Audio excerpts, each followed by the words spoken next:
Hello, আসসালামু আলাইকুম। আশা করি সবাই ভালো আছেন। আজকে আমি একটি ভিডিও নিয়ে এসেছি।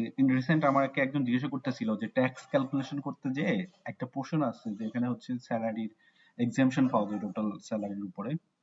যে 1/3 স্যালারি অথবা 4,50,000 এই এক্সাম্পশন মধ্যে যেটা লোয়ার ভ্যালু সেই ভ্যালুটা এখান থেকে মাইনাস হয়। তো অনেকগুলো ফাইলে সে কাজ করে।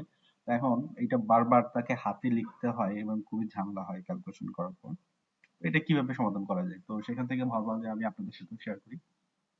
খুব ইজিলি আমরা একটা সূত্র বসে এই সমস্যার সমাধানটা করে ফেলতে পারি। যেটা হচ্ছে মিন ভ্যালু। তো দেখেন এখানে একটা মানুষের ট্যাক্সে ক্যালকুলেশন করা হচ্ছে, তার ইনকাম, স্যালারি ডিটেইল সবকিছু দেয়া আছে।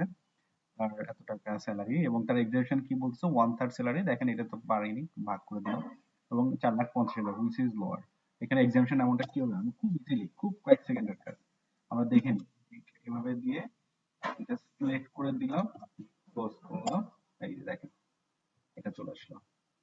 তো দেখেন কত ইজিলি আপনি এই কাজটা করতে পারবেন। যারা ট্যাক্স নিয়ে কাজ করে থাকেন, স্যালারি শিট করে থাকেন, এরকম আরো অনেক ট্রিক আছে। আপনারা আমার সঙ্গে থাকেন বা আমাকে কমেন্টে জানাতে পারেন কোনটা সম্পর্কে জানতে চান, আমি শিখিয়ে দেবো। এখানে দেখেন 2,01,000, এখানে যদি অ্যামাউন্টটা বেশি হইতো, সাপোজ এখানে 4,50,000 না 5,00,000 দিই, তাহলে দেখেন ও 450 অলওয়েজ কাউন্ট করবে এবং এই 4,50,000 ভ্যালু যত কম হবে যাই হোক না কেন, ও সেটা নিয়ে নিবে। এনি ভ্যালু দিয়ে আপনি টেস্ট করে দেখতে পারেন। তো আশা করি বুঝতে পারছেন মিন ভ্যালু দিয়ে আমরা খুব সহজেই এই ক্যালকুলেশন গুলা করে থাকতে পারি। Thank you. আশা করি আমার ভিডিওটা ভালো লাগছে। লাইক করবেন, কমেন্টস করবেন, শেয়ার করবেন। আল্লাহ হাফেজ।